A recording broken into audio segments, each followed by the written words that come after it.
ने राजेंद्र जी मीणा के लिए कहा कि उनका फूल सिंह जी का पिताजी का बोर्ड लगा हुआ है। मेरा पिताजी माधु सिंह जी मीणा है। मेरा आधार कार्ड भी चेक करो, मेरा वोटर आईडी भी चेक करो, मेरा रिकॉर्ड चेक करो, और 1 इंच में जमीन अगर फूल सिंह मीणा की मिल जाए तो मैं आप जो कहो जो करने को तैयार हूं। और उसमें जो वास्तव में 2023 से पहले यहां पर विवेक जी कटारा ने 2 बीघा जमीन में कब्जा करवाया था। कोई अदर कास्ट का आदमी था, और जैसे ही वो गांव वालों ने कहा कि साहब ये इतना कब्जा कर रहे हैं, हमारी जो ये झोपड़ियां हैं ये भी तोड़ देंगे, मैंने कांग्रेस की सरकार में वो 2 बीघा जमीन को मुक्त करवाया, और उस जमीन को के ऊपर यूडीए का ये मतलब बोर्ड लगवाया। जब वो गांव वालों ने इकट्ठा होकर मेरे को कहा तो मैंने उनको आश्वासन दिया, सरकार किसी की भी हो, आप जो बरसों से जो बसे हुए हैं उस जमीन में आपका अधिकार है, आपको कोई खाली नहीं करा सकता। और जब यूडीए ने मेरे को फोन किया कि साहब यहाँ पर मीडिया में भी आ रहा है और सब जगह ये हो रहा है कि बहुत बड़ी जमीन के ऊपर भूमि दलाल कब्जा कर रहे हैं और हम उसके ऊपर कार्रवाई करना चाहते हैं। मैंने कहा अगर यूडीए की जमीन है, कोई जो बाउंड्री वाले कब्जा कर रहे हैं, तो आप निसंकोच इसके ऊपर आप कार्रवाई करो।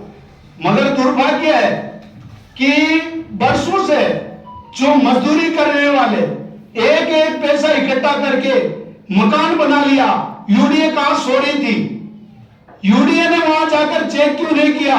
मैंने कलेक्टर साहब और कमिश्नर साहब को कहा है, जो भी इसके अंदर अधिकारी ने जो इस बेल्ट के अंदर है लापरवाही की है, उनके ऊपर कार्रवाई की जाए। 3 दिन पहले मैंने लेटर पे बनाकर दिया, उनके ऊपर कार्रवाई होनी चाहिए, क्योंकि एक एक पैसा उन्होंने खर्च किया है, मजदूरी करके खून पसीना का पैसा उस मकान के अंदर लगाया। अगर पहली बार ही उसको रोक दिया होता तो दूसरा भाई या बहन उसमें अतिक्रमण करना या निर्माण करने की हिम्मत नहीं करते। और जो निर्माणाधीन मकानों को तोड़ा वहां तक ठीक है, मगर जो नांगा कर दिया उनके ऊपर भी जेसीबी लगाने की कोशिश की। मैंने उनको स्पष्ट कर दिया था, मैंने कहा जो रह रहे हैं उनको अगर तोड़ दिया तो उसकी जवाबदारी आपकी है। रात को मैं 12-1 बजे यहाँ पर आया, मेरे को जो महिलाओं का वीडियो देखकर मेरी आत्मा झकझोर गई, और मैं वहां से चलकर आकर जो वहां पर देखा तो एक महिला जो वास्तव में झाड़ू पोछे का काम करती है और वो महिला रो रही थी, उसको मैंने सामुदायिक भवन में उसको आशियाना बनाकर दिया।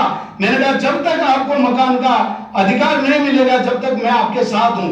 वही नहीं, और भी जिन्होंने जब मकान पूर्ण कर लिया, जब तक ये यूडीए कहां गई थी।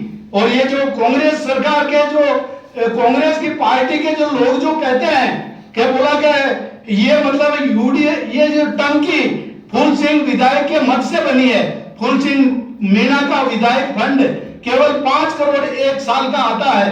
और ये आपको बताऊं कि ये मेरे पास रिकॉर्ड है कि ये 12/4/2023 को टंकी बनाने के लिए एनओसी का कागज यूडीए को दिया था। उसके बाद में यूडीए के पास में उसका रिकॉर्ड नहीं है, रिकॉर्ड भी गायब है। टंकी बन गई, 5 करोड़ 61 लाख से ऊपर की ये टंकी बनी है, और वो भी कांग्रेस के सरकार में वहां से ये बनी है। और उसके बावजूद भी ये मेरे पास में रिकॉर्ड है, ये 5 करोड़ 61 लाख 53 लाख रुपए का जल जीवन मिशन से टंकी बनी है।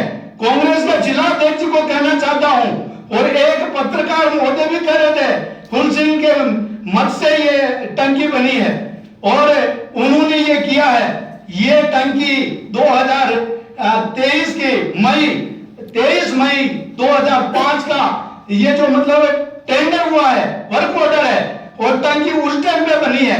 और मेरे विधायक फंड से एक पंचायत के अंदर मैं ज्यादा से ज्यादा 20-25 लाख रुपए 1 साल में दे सकता हूं। 5 करोड़ 61 लाख 53 हजार रुपए में कैसे दे सकता हूं? उनको पहले तथ्य तक जाना चाहिए, और ये मतलब ओछी राजनीति नहीं करनी चाहिए। और वो कह रहे थे कि बोला कि मतलब इनकी जमीनें हैं, तो बताना चाहिए। और ये जो प्रकाश सिंह जी के लिए कह रहे हैं कि उन्होंने जमीनें बेची, एक भी एग्रीमेंट उनका बता दे। उन्होंने खरीदी है वो अलग बात है, हमारा मंडल अध्यक्ष है, उन्होंने भी खरीदी है। और जो आदिवासी बेचारा बरसों से कब्जा करके बैठा था और उसकी जमीन का अवक्त हुई थी, जब हमारा ये हमारा ट्रांसफर नगर के अंदर वो बिल्कुल सटी हुई जमीन थी, उस टाइम पर उसका अवक्त क्यों नहीं किया गया? क्योंकि वो गरीब आदमी था, उसका कब्जा था, इसलिए उसको छोड़ दिया कि भाई इसको ये कर दे। वो भी गरीब था, इसलिए उसने अलॉटमेंट नहीं करवाई और उसको पट्टा नहीं मिला। और वो जमीन किसी पैसे वाले की होती तो वो बेचारा आज वो भी उसके अंदर मकान बनाता है या प्लॉट बेचता, कुछ भी करता। मगर आदिवासी के ऊपर मतलब ऐसी नियत रखने वाले, मैं तो कह रहा हूं ये जो वास्तव में इस जमीन के अंदर आदिवासी नहीं है, सर्व समाज ने सस्ता प्लॉट दिया और किसी ने खरीद लिया तो कौन सा गुनाह है? और मेरे को यूडी वालों ने पूछा कि बोला कि वास्तव में हम वहां पे कर रहे हैं, तो उन्होंने निर्माण डैम का नहीं, मेरे को बाउंड्री वाल और वहां पर छोटा मोटा इसकी बाउंड्री को तोड़ने के लिए कहा था। और जब वीडियो आया तो मैं ऑडियो और ये जो वहां की जो रिपोर्ट आए तो मैं जयपुर से यहाँ पे आया। और वो कनेक्शन की बात करते हैं कि ये बीजेपी के सरकार में कनेक्शन हुए 2019 और 23 के बीच में 60 कनेक्शन हुए थे, कांग्रेस ने दिए थे। वो किसकी सरकार थी? और हमारे यहाँ पर 64 कनेक्शन हुए हैं, दिया है, ठीक है। मैंने आरएससीबी वालों को भी पूछा कि बोला गया साहब मोदी जी की योजना है, हर घर में दीपक लगाना है, लाइट लगानी है, और हमने कनेक्शन दिया है। मगर उसका मतलब स्टाम्प पर 500 रुपए का स्टाम्प पर उनका कागज है तो ही हमने कनेक्शन दिया है। कांग्रेस सरकार में कनेक्शन क्यों दिया? और ये जो बरसों से रह रहे हैं उनके लिए मैंने पहले भी कहा था कि 23 से पहले अगर रह रहे हैं तो रिकॉर्ड लाओ, नहीं दिया। फिर भी मैं जिनका मकान टूटा है उनके साथ में खड़ा हूं और उनको न्याय दिलाने के लिए मैं हमेशा तैयार रहूंगा। मगर ये ओछी मानसिकता रखने वाले और एक दूसरे पर कीचड़ उछालने वाले, खुद के पांव में देखकर वो अपने आप में जाके कि ये क्या कर रहे हैं। और मैं तो कह रहा हूं कांग्रेस का जो इतना बड़ा लीडर है, गैस गोदाम है, उसका कागज क्या है? बेचारे गरीबों का प्लॉटों को खा गया और खुद का प्लॉट ले लिया। उसकी यूडी कार्रवाई क्यों नहीं कर रही? कोर्ट का फैसला है, क्यों नहीं कर रही? क्योंकि वो पैसे वाले हैं, राजनीति का दबाव है और वो कुछ नहीं कर रहे।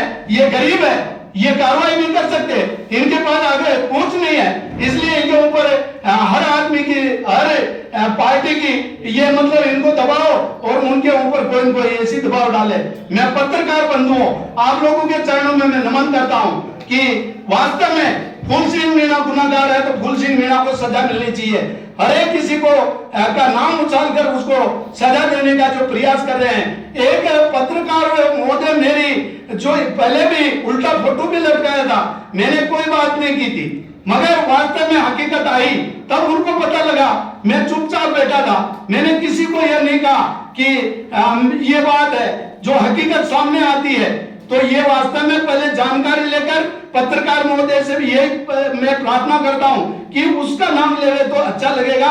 बिना मतलब किसी का नाम उछालना और उसके ऊपर टिप्पणी करना, ये कहीं न कहीं बेचारे का किसी व्यक्ति का अहित करने की बात है। मैं पत्रकार महोदय के बीच में मैं ज्यादा नहीं कहकर वास्तव में वर्षा